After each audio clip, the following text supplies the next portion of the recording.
All right, like I was saying earlier, I'll just say it again for the video. Test 3 and 4, chapters 3 and 4 tests. I'm aware the photos didn't load.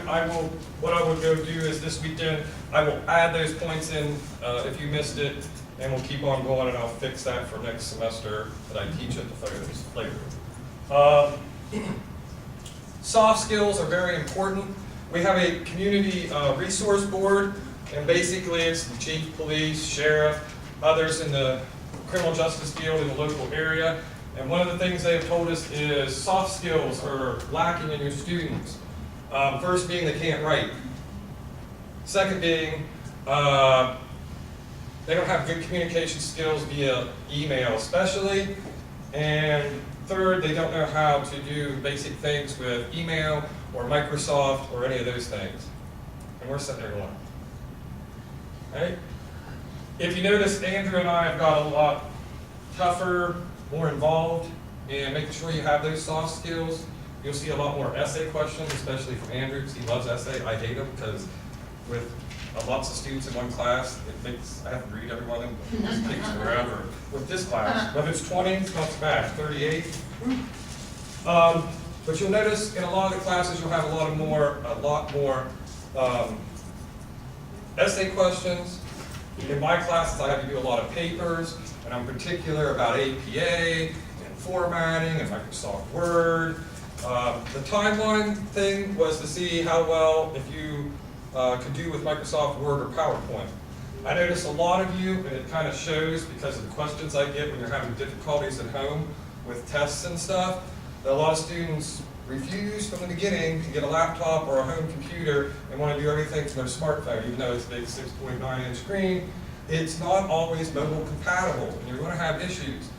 The other thing is you need to be keeping your work from freshman to senior and holding on to a lot of those papers and a lot of that stuff that you accumulate and keeping that. That's your professional reservoir, as I like to call it.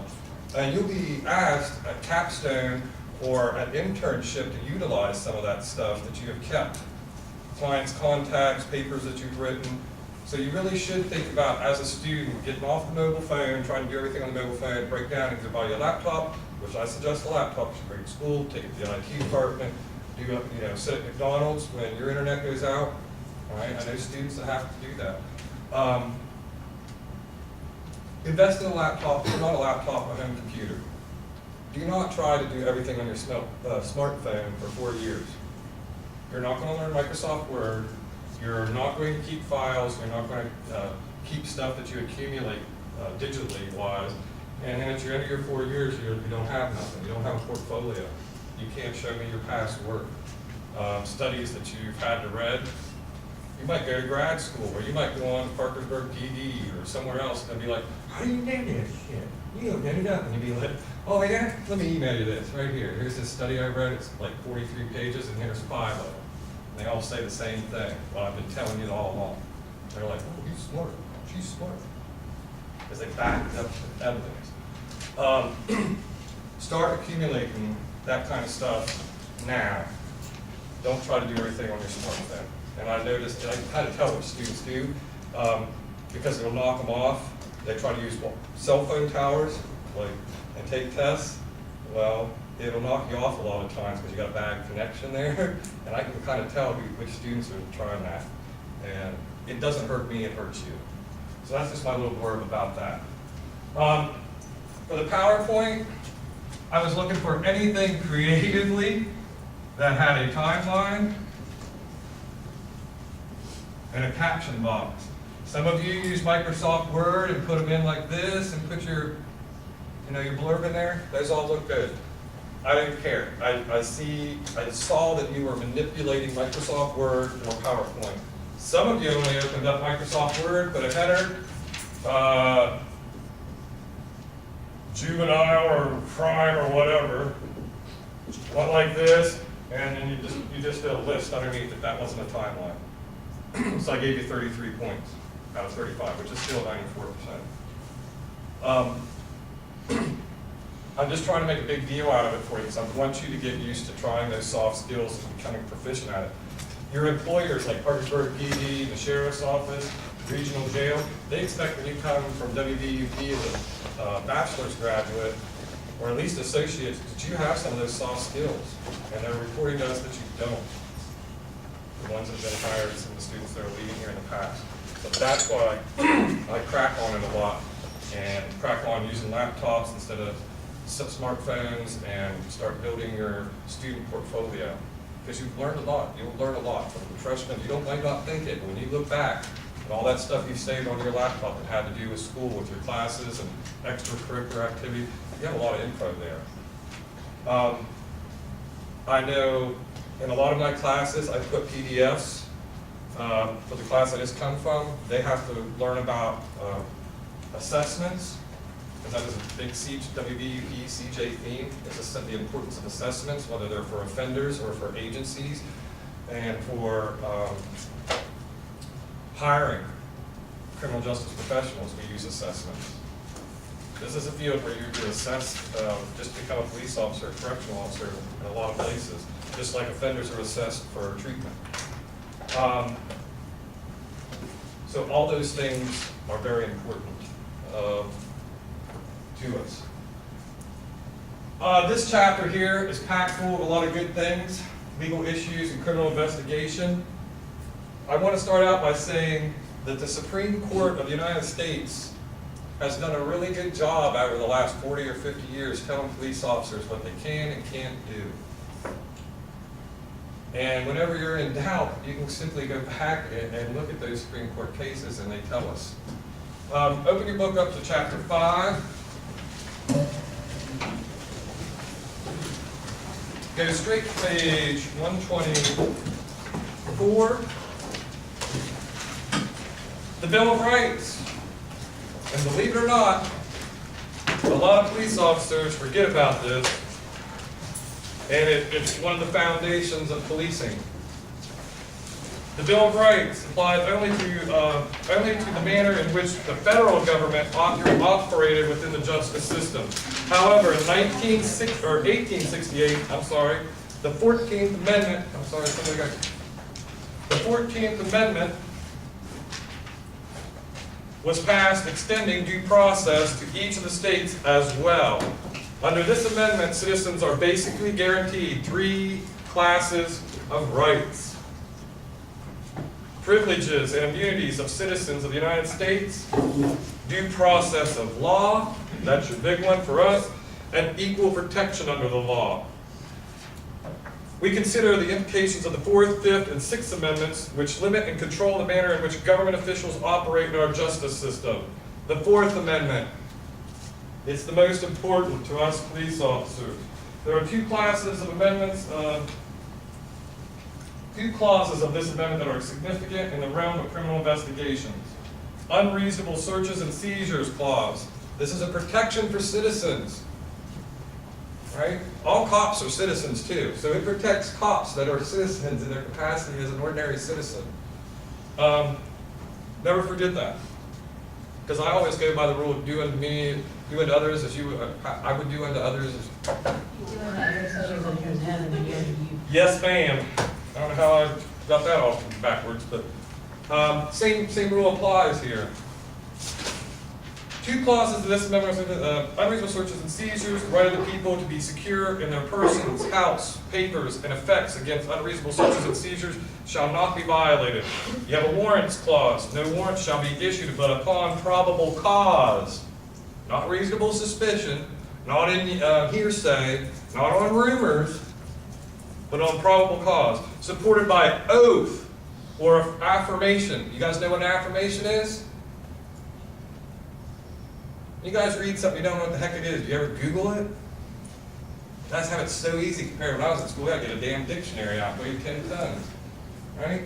An affirmation is, I don't believe in God. I won't swear on the Bible. It wouldn't mean anything if I did, because I don't believe in God. So what do you do if you're a judge and they tell you that? You have them do an affirmation.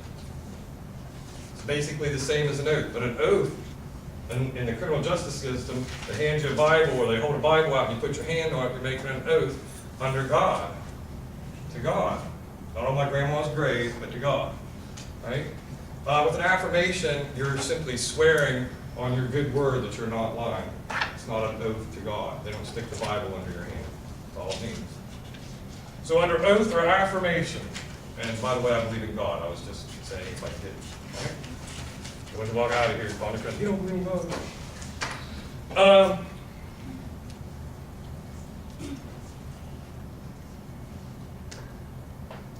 And particularly, and here's the second part of that, and particularly describing the place to be searched and the person or things to be seized. The Fifth Amendment, the principal component of this amendment is the self-incrimination clause. You can't force me to incriminate myself. You can trick me into it, but you can't force it, and you can't beat it out of me, which is forcing it. All right? Believe it or not, that's happened a lot in policing history in the United States and elsewhere in the world.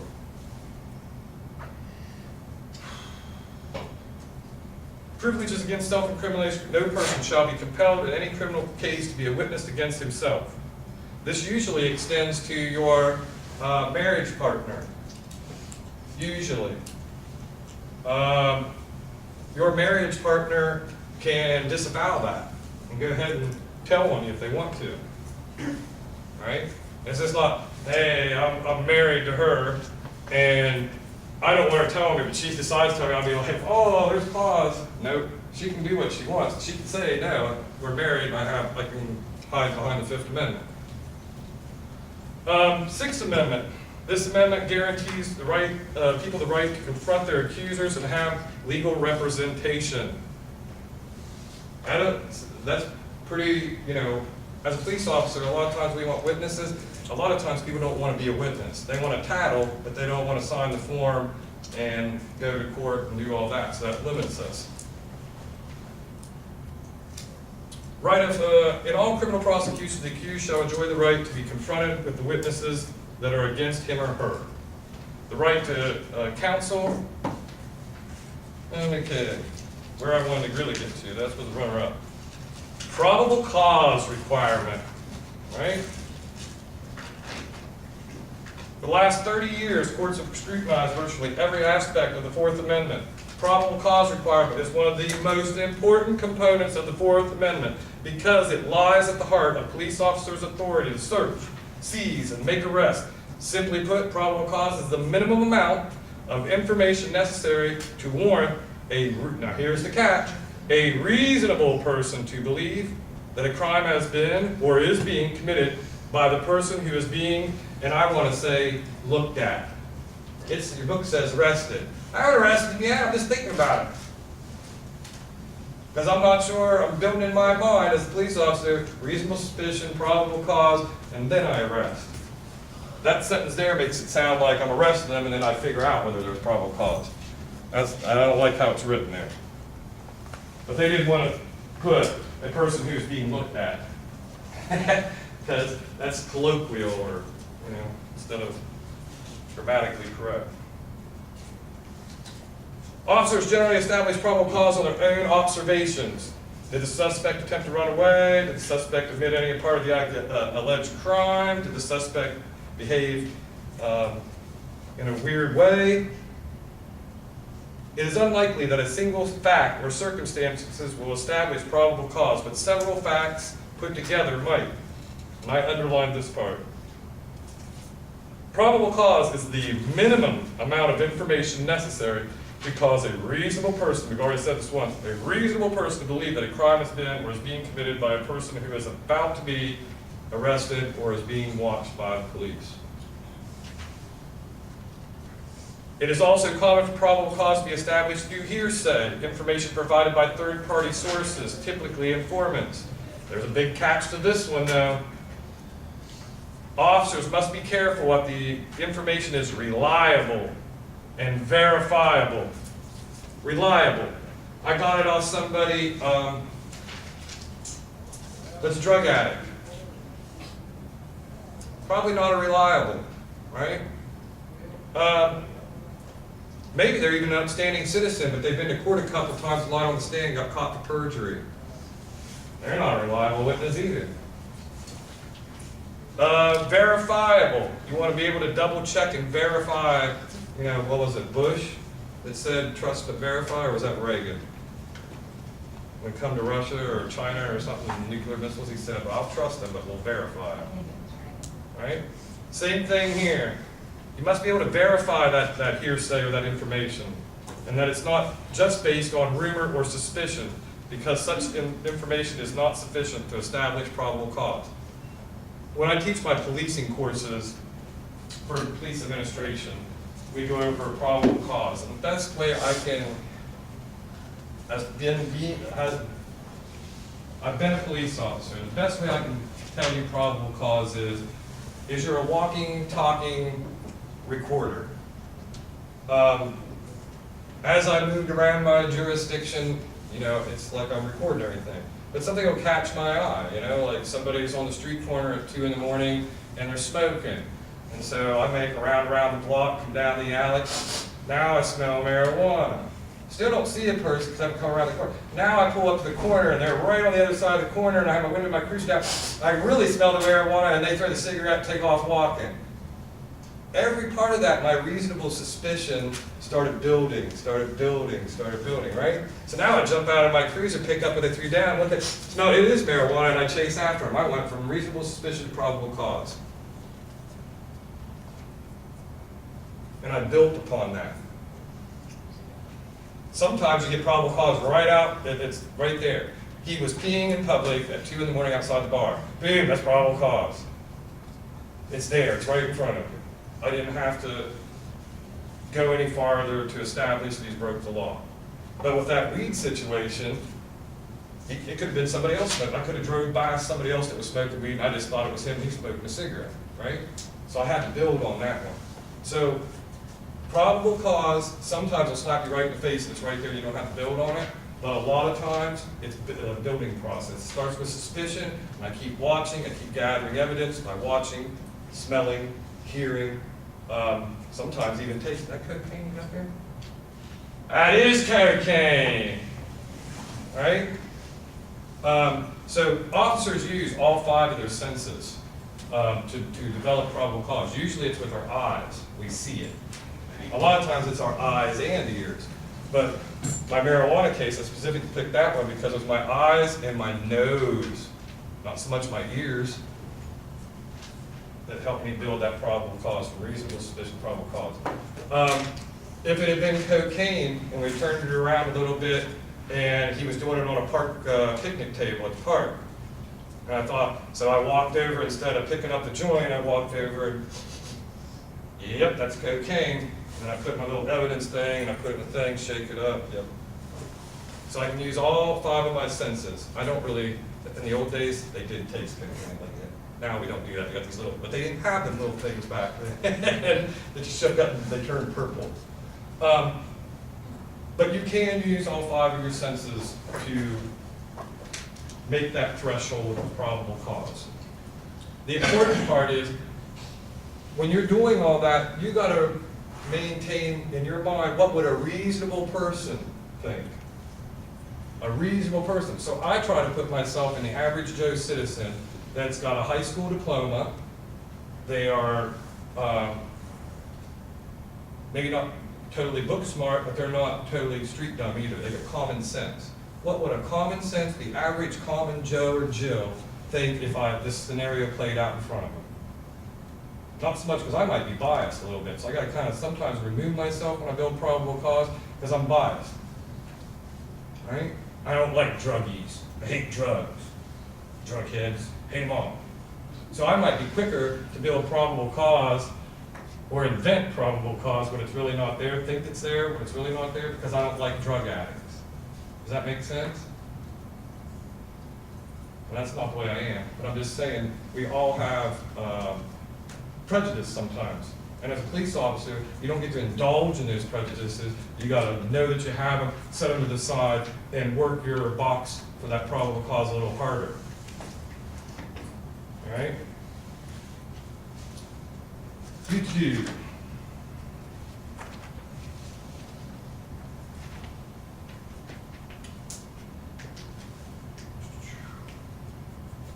Whatever third part. Okay, exclusionary rule.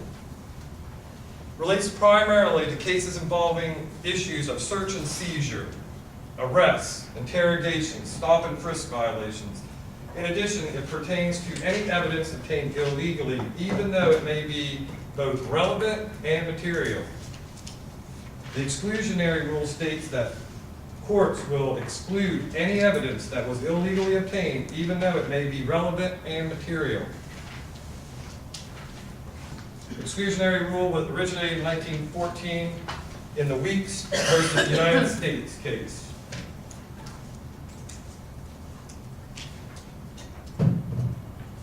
It applied only to federal, not state. Although the Weeks case was virtually ignored by the courts, the subsequent Mack versus Ohio decision in 1961 expanded the scope of the exclusionary rule by applying to both federal and state courts. Now it's the same all across the land, from sea to shining sea.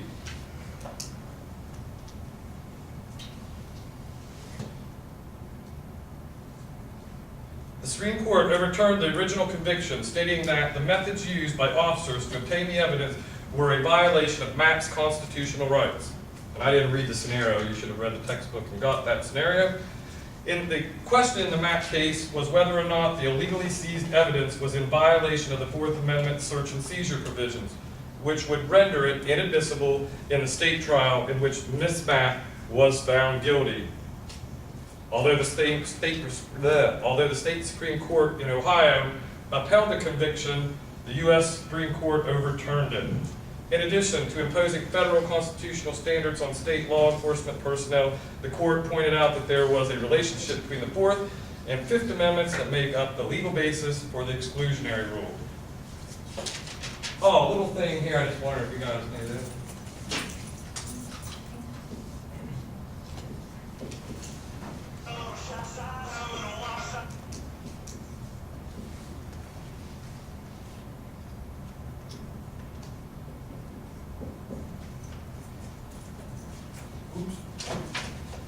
Can you tell me something about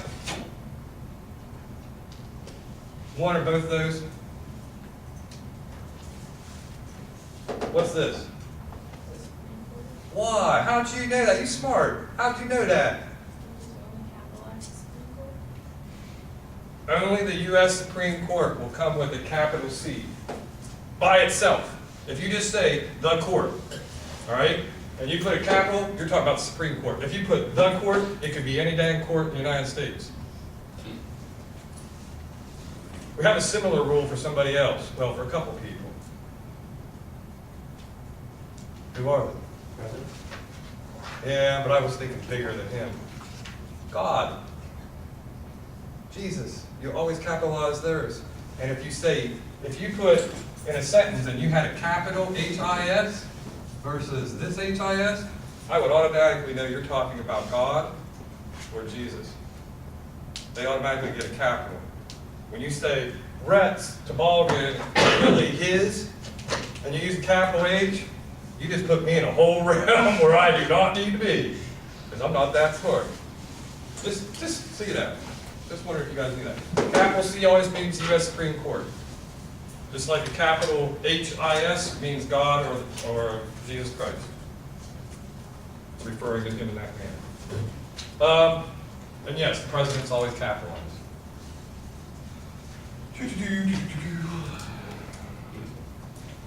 Skipping over to search incident to a lawful arrest. The Chimmel versus California, 1969, dealt with areas that are not in plain view, that are searched without a warrant.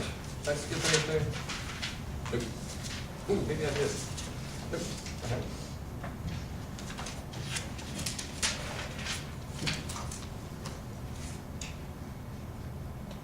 Incident to a lawful arrest. The evidence was excluded because it was not in plain view and the officers did not have a search warrant to search Chimmel's residence, only an arrest warrant. The Chimmel decision established that a search made incidental to a lawful arrest must be confined to the area around the suspect's immediate control.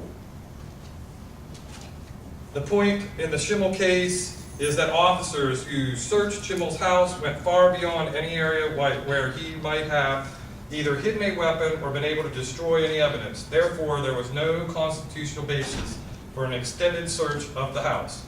The Chimmel case is important as it relates to criminal investigation because it changed the policy with regard to the scope of the search incident to arrest. Before the Chimmel case, officers had more leeway to search the area around the arrested suspect. Since the Chimmel case, officers search only the arrested person and the immediate physical surroundings under the defendant's control. I.e., that is to say, love to brief everybody on that, within the arm's length of the defendant. In 1990, the U.S. Supreme Court further defined the circumstances under which officers may conduct a limited search in the home of an arrested person. In Maryland versus Bowie, 1990, the court held that a protective sweep during arrest in a home is allowed if justified. Of course, this caused only a proactive warrantless sweep for additional suspects who might be located in the residence. In 1989, the U.S. Supreme Court clarified the basis on which law enforcement, lacking probable cause to believe that a crime has occurred, may stop and detain a person for investigative purposes. We call this stop and frisk.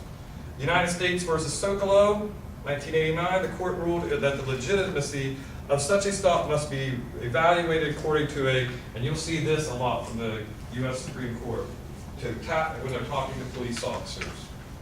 All right? Totality of circumstances. I should have brought that up when I was talking about probable cause. Because when I did that, drove by the bar and I seen the guy out there smoking and I could smell reefer, but I wasn't sure if it was him. And I went around and walked him down the alley right close to where the corner where he was at, because he's right here, there's an alley here, and he's out. When I got all the way to the arrest point, I took all those totality of those circumstances, put them all together in a report. That made my probable cause, that totality of circumstances. You'll see in policing a lot where the Supreme Court tells us to take the totality of the circumstances, right? The court ruled that the legitimacy of such a stop must be evaluated according to a totality of the circumstances criteria, in which the defendant's entire behavior is taken collectively to provide the basis for a legitimate stop. Moving along. Searches of motor vehicle compartments under Gant. April 21st, 2009, the U.S. Supreme Court decided Arizona versus Gant, in which the court announced new, albeit narrow, rules as to when law enforcement officers may properly search the passenger compartment of motor vehicles incident to the arrest of one of its occupants. Now, you know how Ohio State Patrol get around this? I'm going to have to call them. Did somebody say they have a friend that's in the Ohio State Patrol? Came to me one day and was like, I want to be in, I have a friend that's state police.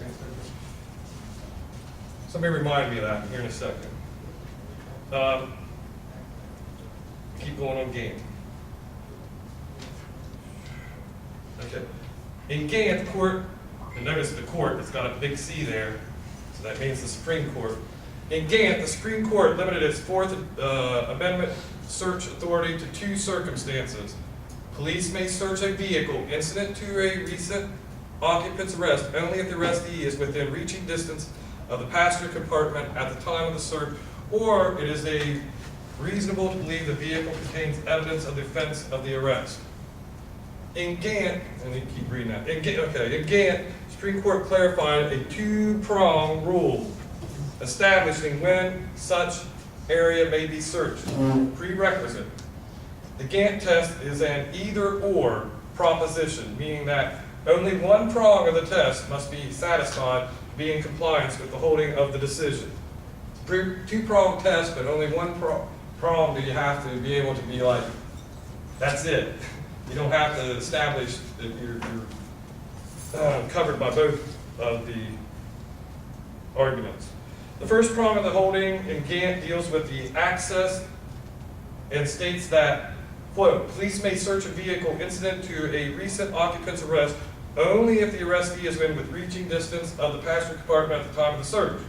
The second prong of the Gant test permits the search of the passenger compartment of a motor vehicle following the arrest of a recent occupant of that vehicle when it is reasonable to believe the vehicle contains evidence of the arrest. Easy one to go to is the old marijuana. All right?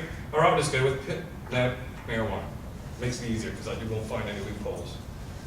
Walk up to the car and it smells like marijuana. I see that he has a marijuana joint in his hand. Or maybe it's on the floorboard, he threw it down when I walked up, right? I arrest him. I can search. Because he might have more marijuana in there, right? Pretty easy.